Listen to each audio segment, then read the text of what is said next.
긍휼히 여기는 자의 복이라는 제목의 두 번째 시간입니다. 하나의 제목을 더 붙인다면 하나님의 눈물입니다. 팔복 중에 다섯 번째로 긍휼히 여기는 자는 복이 있다라고 하는 이 말씀은 사실은 팔복 중에 다섯 번째에 나오고 있지만 인간관계의 계명인 오복에서 팔복까지 네 번째 계명 중에는 사실은 첫 번째가 되는 인간관계 속의 계명은 첫 번째예요. 인간관계 속의 복은 첫 번째 복입니다. 다른 사람을 불쌍히 여기는 사람은 하나님께로부터 불쌍히 여김을 받게 된다는 이 경험이야말로 하나님 나라의 백성들이 하나님의 통치 속에서 누리게 될 최고의 복 중에 하나입니다. 오늘 이 복을 여러분들이 모두 누리시기를 축복합니다. 기도하고 말씀을 이어 증거하겠습니다. 하나님 아버지, 오늘도 우중이지만 주님 전에 이른 아침에 이렇게 나와서 예배 드리는 우리 사랑하는 성도님 한 분 한 분에게 꼭 필요한 은혜를 내리는 비처럼 저희들에게 흘려보내 넘치게 하여 주시기 바랍니다. 마음을 담아 물질을 바치는 걸 주님이 받으셨사오니 삶의 풍요로움으로 허락하시고 살아가는 삶 때문에 주의를 성수하지 못하는 그 안타까운 마음을 긍휼히 여기셔서 하나님께서 넉넉하게 주셔서 주의를 성수하고 주님 앞에 한껏 복된 주의를 영광을 드리며 누릴 수 있는 저희들의 삶이 저희들의 가정이 되게 하여 주옵소서. 종의 입술을 주관해 주시기를 간절히 비옵고 내리는 비처럼 하나님의 특별하신 은혜를 사랑하는 성도들에게 내려 체험케 하여 주옵소서. 예수님 이름으로 기도드립니다. 아멘. 팔복 중에 오늘 본문에 나오는 이 복은 긍휼히 여기는 자 7절 복이 있다. 그들이 긍휼히 여김을 받을 것이다. 그런 것이 다섯 번째이지만 인간관계 속에서의 네 복 중에는 첫 번째 복이라는 말씀을 드렸습니다.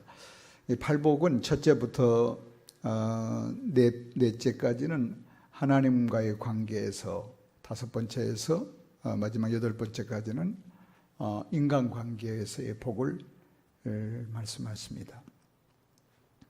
어느 날 베드로가 예수님 앞에 왔습니다. 그리고 질문을 드렸습니다. 주님, 형제가 저에게 죄를 지으면 7번을 용서해 주면 되겠습니까?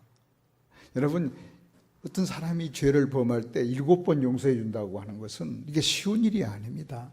아마 베드로는 예수님에게 그 말씀을 드림으로 굉장히 너가 마음이 넓어졌구나, 그런 마음을, 그런 뜻을 담은 아마 그런 내용이 아니겠어요?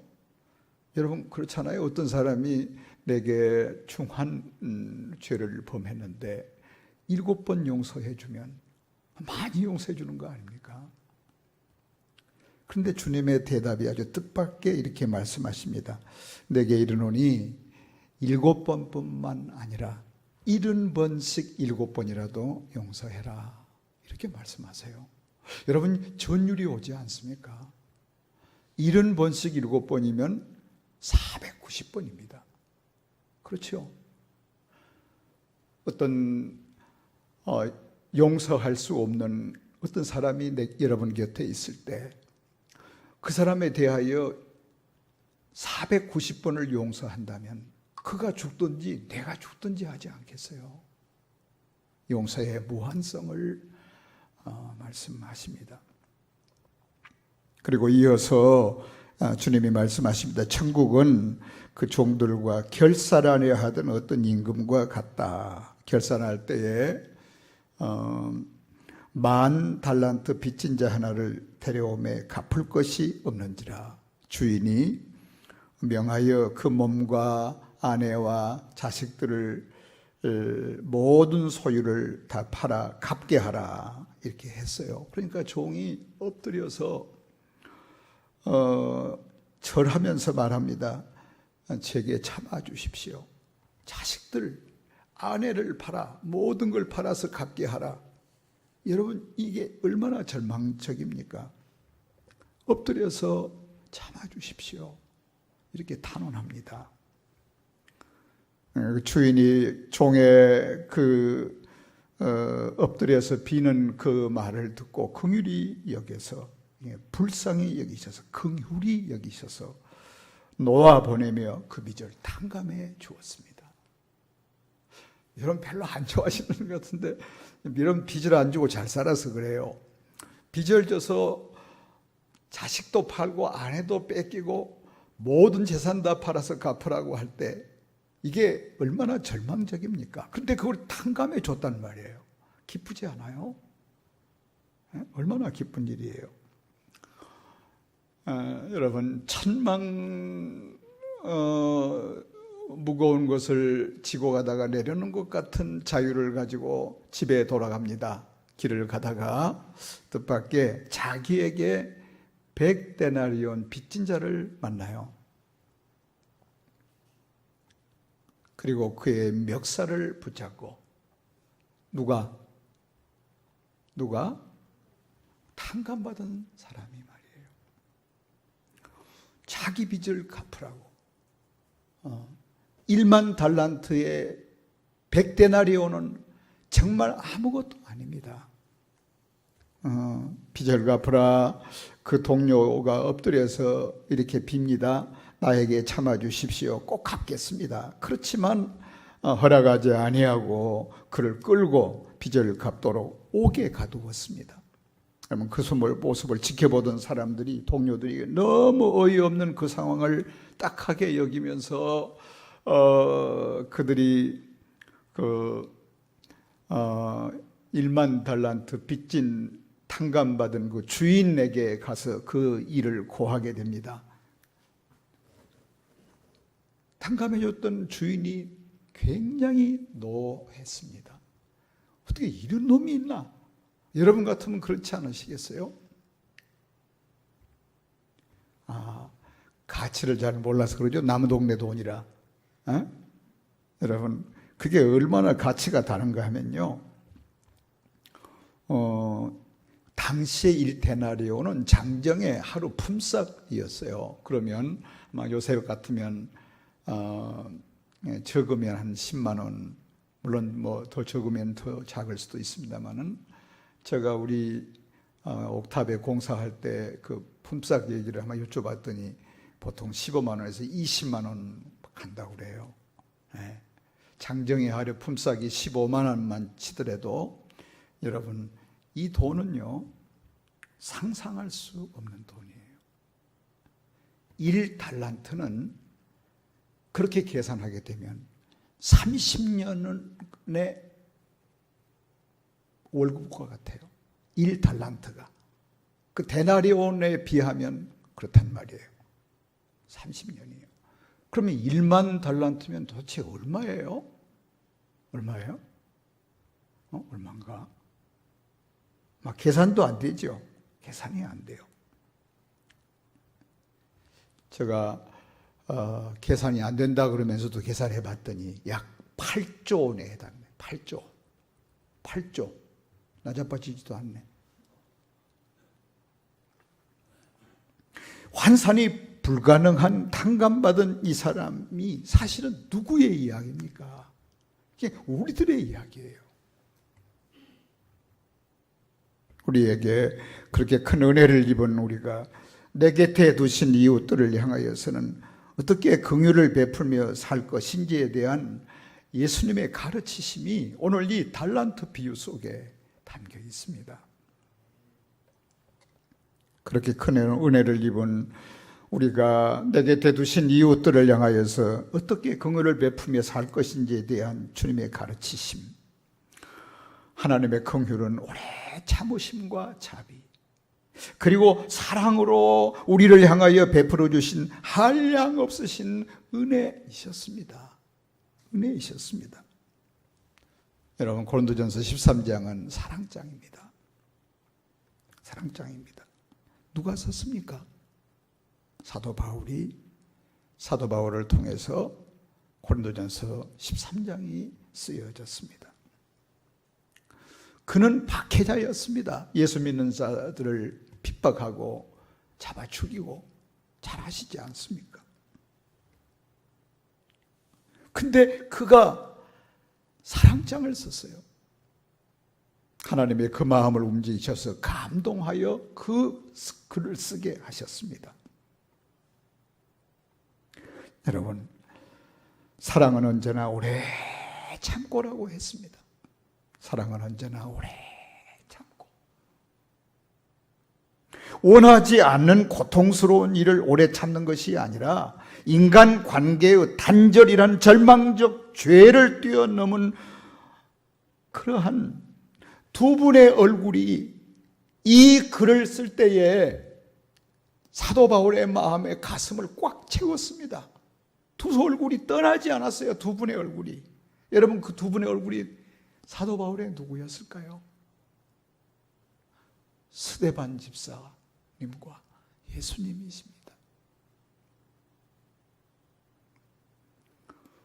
누가복음 23장 33절에 보시면 해골이라 하는 곳에 이르러 거기서 예수를 십자가에 못 박고 두 행악자도 그렇게 하니 하나는 우편에 하나는 좌편에 그렇게 함께 못 박히게 됐습니다. 이때 예수님께서 말씀하십니다. 아버지, 저들을 사하여 주십시오. 자기들이 하는 죄를 자기들이 하는 것을 알지 못합니다. 그들의 옷을 제비 뽑아 나눠 뽑을새 주님은 그 고통 처절한 그 십자가 위에서 지금 물을 다 쏟으실 때 이런 다른 사람이 생각날 수 있겠어요? 그럼에도 불구하고 예수님이 그렇게 말씀하셨습니다. 베드로 사도 또 12사도를 비롯해서 그 속에 사도 바울은 들어가지는 않지만 나중에 주님의 부르심을 받고 살아가는 동안에 그리고 많은 서신서를 기록하면서 면면이 나타나는 그 이 사도 바울의 기록 속에 그 심정이 나타나 있는데, 그가 사울이었을 때 초대교회 7집사 그 첫 번째 나오는 이름이 누구죠? 스데반과 그 다음에는 빌립 이렇게 나가죠. 여러분, 초대교회 최초 7집사님 중에 첫 번째 이름이 스데반 집사님이세요. 사도행전 7장 54절에서 58절까지 내용입니다. 그들이 이 말을 듣고 마음에 찔려 그를 향하여 이를 갈거늘 스데반이 성령 충만하여 하늘을 우러러 주목하여 하나님의 영광과 및 예수님께서 하나님 우편에 서신 것을 보고 말하되 보라, 하늘이 열리고 인자가 하나님 우편에 서신 것을 보노라 하는데, 그들이 큰 소리를 지르며 귀를 막고 일제히 그에게 달려들어, 여러분 지금 이 대목을 추적하시죠. 성 밖에 내치고 돌로 칠세, 증인들이 옷을 벗어 사울이라고 하는 청년의 발 앞에 둡니다. 이 사울이 누굽니까? 바울입니다. 바울. 스데반 집사님이 돌에 맞아 처참하게 이마가 깨지고 마지막 죽어갈 때 말이에요. 그 돌로 치던 무리들의 겉옷을 벗어 그 앞에 놓아서 그 현장을 지키던 주역이 누군가 하면 악당 사울이에요.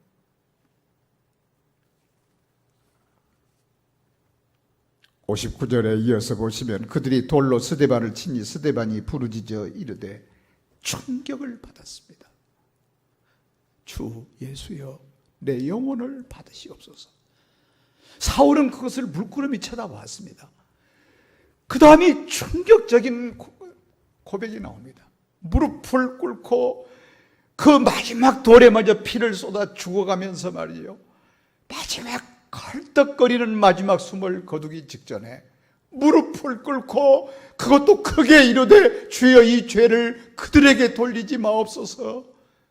그리고 죽습니다. 이 대목을 잔이라고 했지만 죽은 것입니다.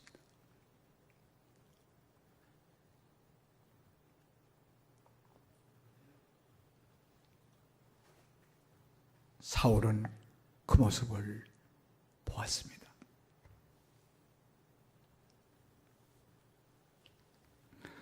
스데반 집사님의 무엇이 자신을 돌로 쳐 죽이는 자들을 향하여 이런 기도를 드릴 수가 있었을까요?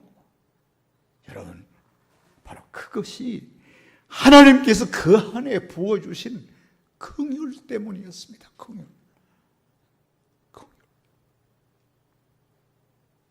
성도 여러분 힘들고 외로울 때, 억울한 일을 당하실 때, 슬픈 일이 생길 때 누구의 얼굴이 가장 먼저 떠오르십니까? 누구의 얼굴이? 나이가 젊거나 나이가 들거나 아주 먼 얘기같이 까마득한 경우에는 조금 저 같은 경우는 좀 다를 수는 있습니다. 그러나 지금도 여전히 그렇게 저희 어머니가 뵙고 싶습니다. 떠오릅니다. 힘들 때. 지난 한 주간 며칠 동안 휴가의 시간을 갖게 됐습니다.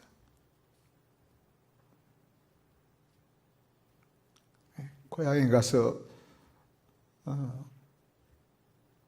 아버지 무덤도 있고 형님 무덤도 묘지에 저희 집안 묘지를 이렇게 동산을 써놔서 거기 전부 다 나란히 이렇게 다 모셨습니다.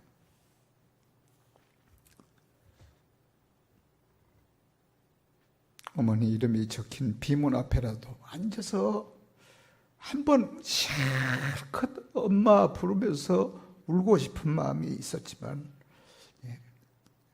가지를 못했습니다.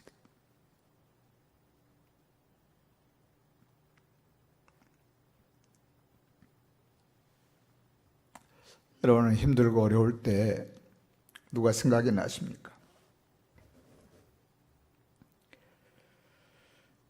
여러분, 그래서 저는 그 어머니를 생각하면서 우리 하나님은 아버지보다는 하나님 어머니가 라고 부르고 싶을 때가 있습니다.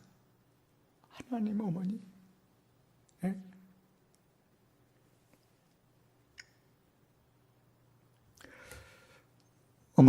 엄마의 마음 속에는 사랑의 그림자와 긍휼이 아주 선명하게 나타나 있기 때문에 그렇습니다.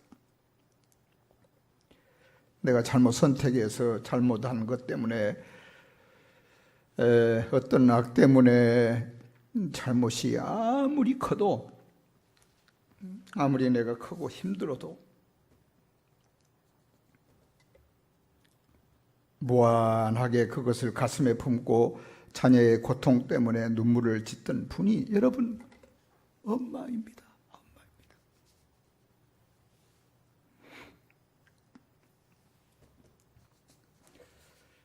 둘째 저는 딸아들 구별 말고 아들만 셋이었습니다. 둘째 형이 큰형님보다는 고분고분하지 못했습니다. 심하게 아버지 어머니한테 불효를 하고 집을 나갔습니다. 그리고 도회지에 갔는데 그날 밤부터 어머니 불 끄지 않으셨어요.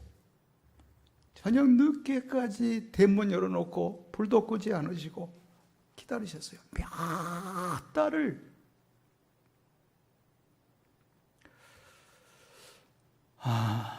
닭을 한 마리 잡아서 집에서 먹을 때였는데 그 아주 어려운 6.25와 지난 막 얼마 후에 어려울 때입니다. 그리고 막 우시더라고요. 그 닭고기를 가족들 상에 차려놓고. 제 아버지가 옆에 내가 울고 그런다고 팍 나무랬습니다. 왜 우신지를 저는 너무 잘 알고 있습니다. 집 나간 둘째 아들 때문이었습니다. 그게 엄마의 마음이에요.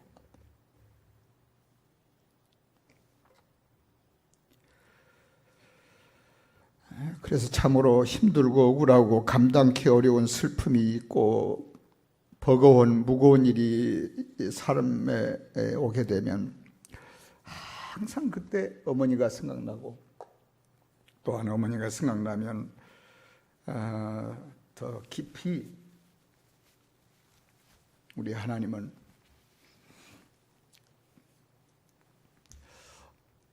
엄마 하나님이 아니실까 그런 마음이 들 때가 있어요. 여러분 그렇다고 저를 이단자처럼 보지를 않으셔야 됩니다. 주의 인자는 끝이 없고 주의 자비는 무궁하며 아침마다 새롭고 늘 새로우니 주의 성실이 금이라 성실하신 주님. 하나님의 그 긍휼하신 사랑을 이스라엘 백성들이 느끼지 못하고 깨닫지 못하니까 하나님께서 외아들 예수님을 사람의 몸을 입히시고 이 땅에 보내셨어요. 무한하신 하나님의 긍휼을 우리는 예수님에게서 볼 수 있는 것입니다. 볼 수 있습니다. 마태복음 9장 36절에 보시면 무리를 보시고 불쌍히 여기시며 이는 그들이 목자 없는 양과 같이 고생하며 기진함이라. 우리를 향하신 이 아파하시는 아버지의 마음이, 주님의 마음이 잘 나타나 있는 대목이십니다. 우리를 보시고 불쌍히 여기시며 이는 그들이 어떤 목자 없는 양과 같이 고생하며 기진함이라. 죄악에 빠져 흐느적거리는 그 죄악보다도 목자 없어서 방황하는 양처럼 긍휼히 여기시는 주님의 마음이, 아버지의 마음이 이 말씀 속에 들어 있습니다. 그래서 제자들을 보내시면서도 목자 없는 목자 잃은 양에게로 가라고 예수님이 말씀하셨던 것입니다. 우리가 주님 앞에 나오게 된 것도 예수님의 채찍이나 엄격하심이나 심판의 공포 때문에 나온 것이 아니지 않습니까? 그 놀라우신 하나님의 긍휼 때문에 우리가 하나님께 돌아오게 된 것 아닙니까? 소경 바디메오 여러분 잘 아시는 이야기입니다. 나면서부터 앞을 보지 못한 채 태어났습니다. 누가복음 10장 46절에서 52절까지 내용에 나와 있는 이야기입니다. 디메오의 아들인 맹인, 그리고 또한 불행하게도 그런 거지였습니다. 나사렛 예수 이름의 말을 듣자 소리를 질러 다윗의 자손이여 예수여 나를 불쌍히 여기소서 소리를 지릅니다.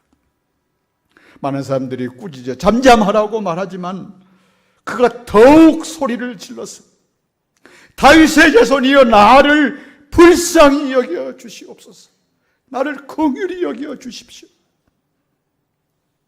49절에서 52절까지 이 대목에 보면 구체적으로 그의 부르짖음의 내용이 기록이 되어 나옵니다.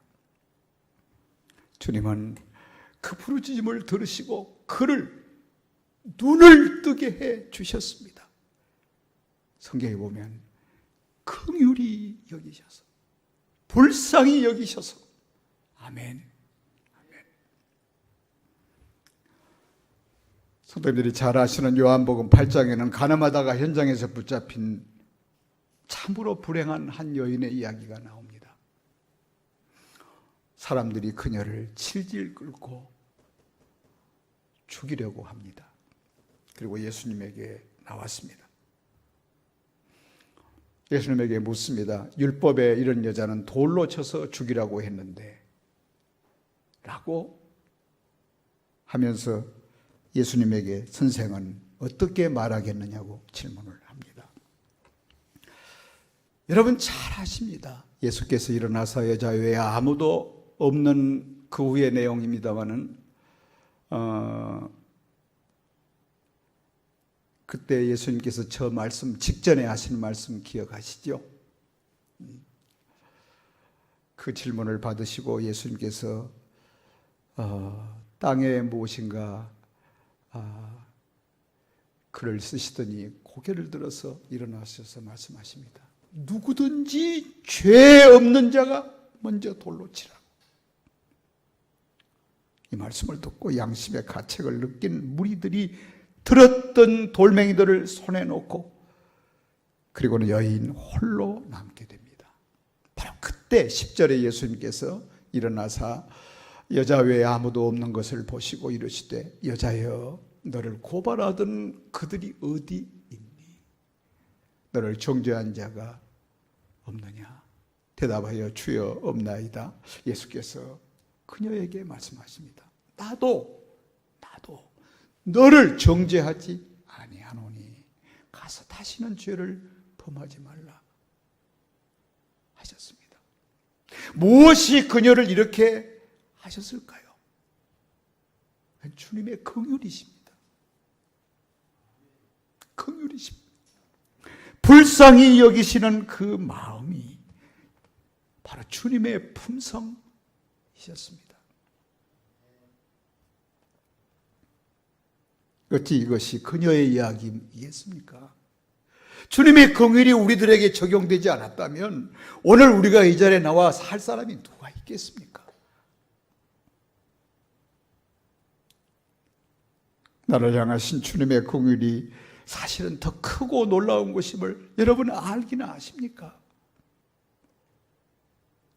누가복음 15장에 가면 탕자의 이야기가 나옵니다. 디모데전서 1장 12절에 16절 내용도 보면 여러분 바울 사도 고백입니다. 자신을 향하여 죄인 중에 뭐라고 그랬나요? 괴수다고 얘기했습니다. 자, 성경을 한번 보고 갑시다. 디모데전서 1장 12절입니다. 나를 능하게 하신 그리스도 예수 우리 주께 내가 감사함은 나를 충성되이 여겨 내게 직분을 맡기심이니. 사도 바울이 저 피절인 고백이 나오는데 그 다음에 계속 보면 내가 전에는 비방자요 박해자요 폭행자였으니. 지금 누구를 생각하며 저거를 썼겠어요? 여러분 저 다음에 거기서 누가 떠오릅니까? 바울 되기 전에 사울이 폭행자였다, 비방자였다, 박해자였다. 그 스데반 집사의 얼굴이 아니겠습니까? 근데 그때 알지 못하고 행하였답니다. 알지 못하고 행했답니다. 그러나 내가 긍휼을 입은 까닭은 예수 그리스도께서 내게 먼저 일체 오래 참으심을 보이사 후에 주를 믿어 영생 얻는 자들에게 본이 되게 하려 하심이라고. 그러면서 지나갔는데 자기를 13절에 보시면 믿보다 모든 사람이 받을 만한 이 말이요, 그리스도 예수께서 죄인을 구원하시려고 세상에 임하셨다 하였도다. 죄인 중에 내가 누구예요? 괴수요, 괴수. 스데반 집사님을 돌로 때려 죽이는 현장에서 주역 역할을 하고 마지막 돌에 맞아 죽어가면서 스데반이 도리어 소리를 내서 마지막 있는 힘을 다하여 저들이 알지 못해서 그러니 용서해 주시라고 그 기도하던 그 기도가 일생 사도 바울을 가슴속에 지울 수 없는 기억으로 남아 있었습니다. 그래서 이런 고백이 가능했던 거예요. 십자가 위에서 모든 죄를 다 짊어지시고 죄 없으신 아들을 못 박아 죽이심은 죄의 비참 속에 고통당하는 우리들을 그냥 두고 보실 수 없으셔서 눈물이 가득 고인 하나님의 사랑, 아버지의 사랑, 그 아버지의 긍휼을 아셨기에 주님은 그토록 잔인한 고통을, 죽음, 십자가에서 처절한 부끄러움과 수치를 다 드러내시면서 고통을 당하셨지만 그것을 잠잠히 감당하셨습니다. 두 발에 못이 박히고 두 팔에 양손에 대못이 박힘에도 피를 쏟으셨지만 그래도 주님은 죄인들을 위하여 그렇게 묵묵히 참으셨습니다. 왜? 무엇이? 죄인들을 긍휼히 여기셨던 마음 때문이셨습니다. 그 아버지의 마음을 너무 잘 알기 때문에, 그 마음이 주님에게 부으심을 받으셨기 때문에.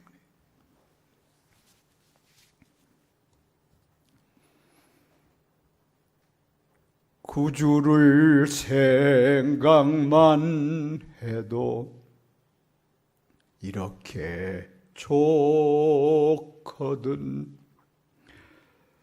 여러분, 예수님의 넓은 사랑을 어찌다 말하랴. 85장 찬송입니다. 예수의 넓은 사랑을 어찌다 말하랴. 주님의 은혜와 사랑이 우리 심령을 녹일 때 어찌 눈물이 없이 찬송을 여러분 부를 수 있습니까? 못 박은 원수들을 처절한 그 아픔 중에도 가슴 아파하면서 잘 몰라서 그러니 하나님 저들을 용서해 주십시오. 기도하시던 예수님, 스데반의 그 기도, 두 얼굴이 사도 바울이 일생을 따라다니면서 어른거렸습니다. 소외된 저 세상 사람들에게 하나님의 사랑이 내게 넘쳐서 저들을 긍휼히 여기며 살아갈 수 있다면 어두운 이 세상을 빛으로 맛을 잃은 세상에 맛을 내는 소금으로 살아갈 수 있도록 주님 앞에서 우리도 우리 사랑하는 평화동산의 가족 여러분들이 긍휼을 구하시기를 바랍니다. 사랑하는 평화동산의 성도 여러분, 어머니같이 내 새끼 그러면서 끌어안아 주실 우리 하나님 아버지 앞에서 한없으신 긍휼을 여러분 모두가 예외 없이 이 시간 체험하고 가시기를 축복합니다. 축복합니다.